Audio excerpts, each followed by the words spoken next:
अस्सलामुअलैकुम। I hope आप सब ठीक ठाक होंगे। आज की वीडियो में मैं आपको बताऊंगी फीमोरल आर्टरी के बारे में और इंशाल्लाह मैं पूरी कोशिश करूंगी कि आपको बहुत ही आसान तरीके से समझाऊं, इसलिए इस वीडियो का अंत तक ज़रूर देखिएगा। आप देख सकते हैं ये डार्क रेड कलर में मैंने फीमोरल आर्टरी को ड्रॉ किया है। ये थाई वाला रीजन है। ये जो है फीमर बोन है, जो थाई वाली बोन होती है। ये जो है वो एक्सटर्नल इलियक आर्टरी है।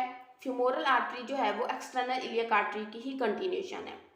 यहाँ एक लिगामेंट होता है जिसे हम कहते हैं इंग्वाइनल लिगामेंट।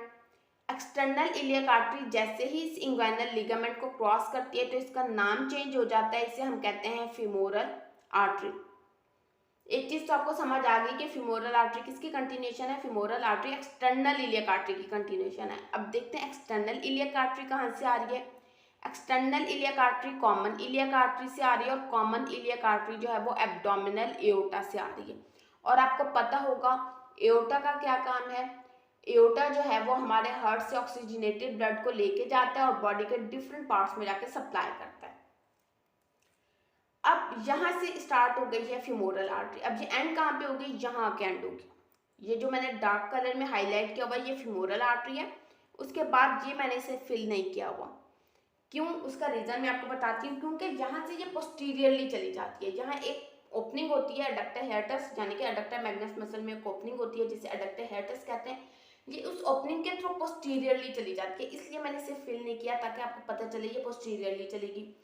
और ये नी वाला एरिया है। और आपको पता है कि हमारे नी के पोस्टीरियरली क्या होता है।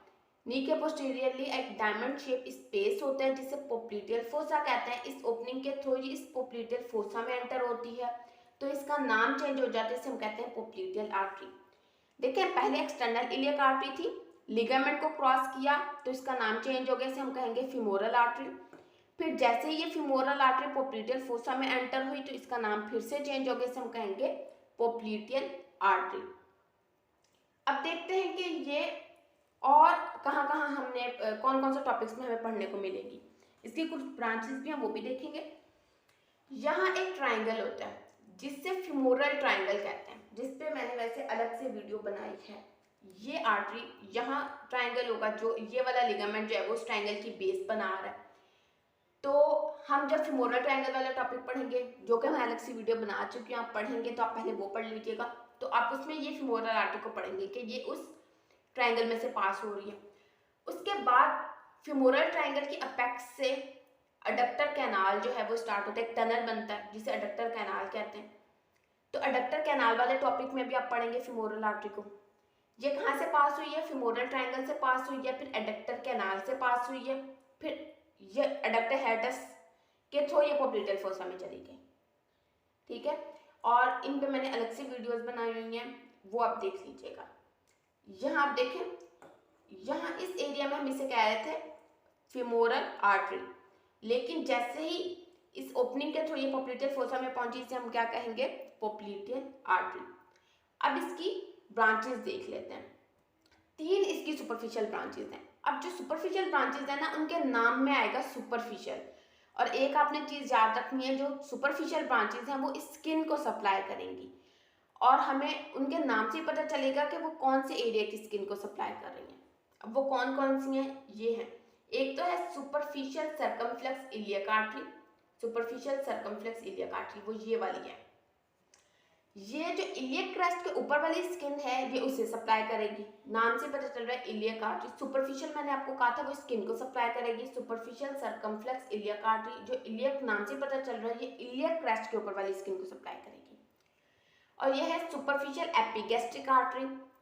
ये भी स्किन को, नाम सुपरफिशियल है तो स्किन को सप्लाई करेगी। कौन सी स्किन को, ये एब्डोमेन में जाएगी, ये लोअर एब्डोमेन की स्किन को सप्लाई करेगी। यह है सुपरफिशियल एक्सटर्नल प्यूडेंटल आर्टरी, ये भी स्किन को ही सप्लाई करेगी। ये जेनेटल्स की स्किन को सप्लाई करेगी। जिस तरह सुपरफिशियल एक्सटर्नल प्यूडेंटल आर्टरी है, इस तरह डीप एक्सटर्नल प्यूडेंटल आर्टरी भी है। उसके अलावा फीमोरल आर्टरी की एक डीप ब्रांच है जिसे डीप फीमोरल आर्टरी कहते हैं, जो कि ये आप देख सकते हैं, ये इसकी लार्जेस्ट ब्रांच है। इसे हम प्रोफंडा फीमोरिस भी कहते हैं। अब ये जो प्रोफंडा फीमोरिस है, यहाँ ये 2 ब्रांचेस दे रही है, जो कि ये आपको पता है, जैसे मैंने बताया ये फीमर बोन है, ये नेक ऑफ फीमर होगा, ये हेड ऑफ फीमर होगा। ये वाली दो ब्रांचेस जो हैं ये नेक और हेड ऑफ फीमर को सप्लाई करेंगे। अब वो कौन सी हैं? वो फीमोरल सर्कमफ्लेक्स है। अब एक तो मीडियल है, एक लेटरल है। इसे हम कहेंगे मीडियल फीमोरल सर्कमफ्लेक्स आर्टरी और इसे हम कहेंगे लेटरल फीमोरल सर्कमफ्लेक्स आर्टरी। जो लेटरल फीमोरल सर्कमफ्लेक्स आर्टरी है ना, उसकी एक ब्रांच आएगी जो कि नी तक जाएगी, डिसेंडिंग होगी, तो उस ब्रांच का भी नाम क्या होगा? Descending branch of lateral femoral circumflex artery. उसके अलावा आप यहाँ देख सकते हैं, यहाँ देखें, ये कुछ परफोरेटिंग, 3 ये परफोरेटिंग ब्रांचेस देगी और 4 ये खुद ये परफोरेटिंग होगी। ये जो परफोरेटिंग जो इसकी ब्रांचेस होंगी ये पोस्टीरियरली चली जाएंगी और यहाँ ये डिसेंडिंग जेनिकुलर ब्रांच देगी। जेनिकुलर जहाँ भी वर्ड यूज होगा नी से रिलेटेड होगा तो नी के करीब करीब ये डिसेंडिंग जेनिकुलर ब्रांच देगी और वहाँ से ये आर्टिकुलर ब्रांचेस देगी और डिसेंडिंग जेनिकुलर ब्रांच से इसकी स्पेनस ब्रांच आएगी जो कि क्यूटिनस सप्लाई देगी, यानी कि इस वाले एरिया को सेंसरी सप्लाई देगी। ये इसकी ब्रांचेस थी। अब देखते हैं इसके थोड़े से रिलेशंस को। इसके एंटीरियरली क्या होगा? आपको अगर एक और चीज़ मैं आपको पहले बता दूं वो ये कि अगर आपने इसकी पल्सेशन को फील करना है ना तो आप यहाँ फील कर सकते हैं, मिड इंग्वाइनल पॉइंट पे आप इसकी पल्सेशन को जो है वो फील कर सकते हैं। और फिर मोरल आर्टरी को देखना है, ऊपर से आपको स्किन को हटाना पड़ेगा। सबसे ऊपर स्किन होती है, हमें पता है। स्किन के नीचे हमें पता है फेशिया होता है, सुपरफिशियल फेशिया होगा और डीप फेशिया होगा। पहले आपने स्किन को हटाया, फिर आपने सुपरफिशियल और फिर डीप फेशिया को हटाया और नीचे जो है वो फ्यूमोरल शीथ, फ्यूमोरल आर्टरी को फ्यूमोरल शीथ ने कवर किया होता है। फ्यूमोरल ट्राइंगल के अंदर ही हम पढ़ते हैं ना, वैसे मैंने अलग से वीडियो बनाई है, फ्यूमोरल ट्राइंगल पे अलग है, फ्यूमोरल शीथ पे अलग है, ठीक है। जिससे कुछ स्ट्रक्चर्स को कवर किया होता है, फ्यूमोरल आर्टरी को, वेन को, जहाँ से इस तरह एक कवरिंग होती है जिसे फ्यूमोरल शीथ कहते हैं, ठीक है। फ्यूमोरल शीथ फिर हमें मिलेगी, फिर नीचे हमें ये मिलेगी फ्यूमोरल आर्टरी, ठीक है। ऊपर से हमने स्ट्रक्चर्स को हटाया था। फिर इस आर्टरी को जैसा कि फ्यूमोरल शीथ ने चारों तरफ से कवर किया हुआ होगा तो नीचे से भी हमें फ्यूमोरल शीथ मिलेगी और फिर नीचे इसके मसल्स होंगे कुछ। अब यहाँ एक चीज़ आप के लिए याद रखना आसान है, अगर आप ये समझ लें कि जैसे फ्यूमोरल ट्राइंगल में जो मसल्स उसका फ्लोर बना रहे थे ना, इसके पीछे वही वाले मसल्स होंगे। वो कौन कौन से? एक तो ये एडक्टर लॉन्गस है, उसके अलावा यहाँ पेक्टिनियस मसल होगा और सॉस मेजर मसल होगा जो इसके फ्लोर में मिलेगा। अब इसके मीडियली क्या होगा? ये वाला इसका मीडियल साइड होगा, ये वाला इसका लेटरल साइड होगा। इसके मीडियली जो है वो फ्यूमोरल वेन होगी और लेटरली जो है वो फ्यूमोरल नर्व होगी। ये ओवरऑल फ्यूमोरल आर्टरी के बारे में था। आई होप आपको ये वीडियो अच्छी लगी होगी। अगर अच्छी लगी हो तो इस वीडियो को लाइक कीजिएगा, चैनल को सब्सक्राइब कीजिएगा। Thank you so much.